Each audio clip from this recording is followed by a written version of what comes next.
So you had a savage out of Virginia.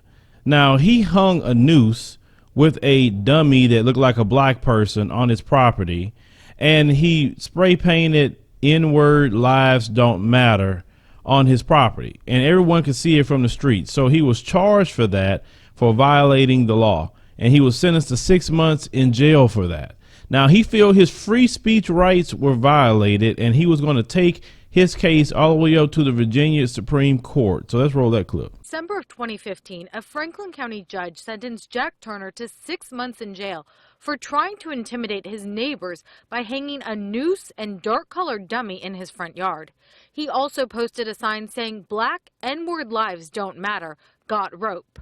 Virginia law says nooses meant to intimidate can't be placed on public property. But Turner's defense attorney, Holland Purdue, has been arguing that doesn't apply here because Turner's yard isn't public property. The Attorney General's office disagrees, saying because it's visible from the road, the law says it can be considered public property. At the Supreme Court hearing today, Purdue argued against that. However, during questioning from the judges, he admitted that case law is not on his side. He also said that he thinks the statute should be rewritten to end this confusion. At one point, the judge pointed out that Purdue was just honoring his duty to advocate for his client, to which Purdue agreed. Two of Turner's neighbors, both African American, were in the courtroom for the hearing and say they were surprised by that admission, but extremely pleased by how the hearing went. It doesn't matter what year that we're living in.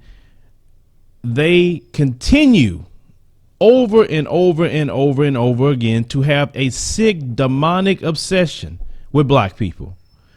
If you don't like someone, that's fine. I'm good with you not liking anyone.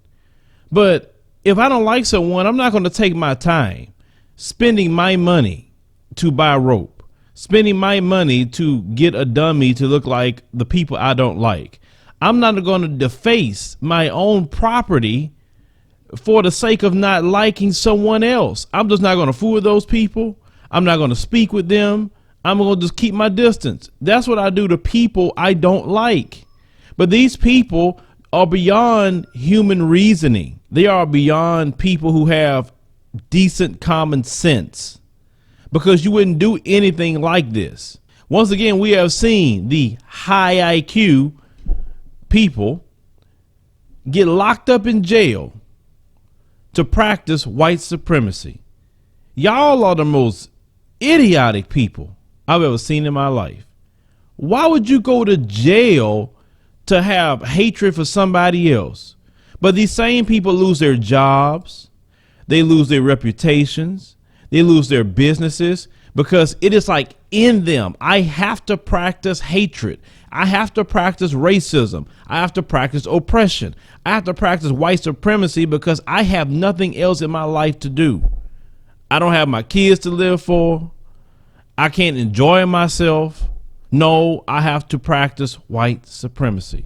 This is why I tell black people, you must separate yourself from those kind of people, because when they're being dealt with, which is happening now, you will get swallowed up with them. That's not normal, what you've seen in this video. It's nothing you can say that'll justify that. It's extremely abnormal. And the thing is, for a long, long time, it's been normalized. It's given excuse for. But now, since black people have a chance to counter what they're doing, it's not normal. But these kind of people, that's good where he at, but they will continue to do what they're doing. They're not going to stop. The more that they see their population declining, their birth rates declining, they're going to get even crazier. And the more crazy they get, we will bring you the stories. But leave me a comment, let me know what you think about it. Share the video, like the commentary, subscribe, and make sure you click the notification bell to find out when we post new news stories or live streams.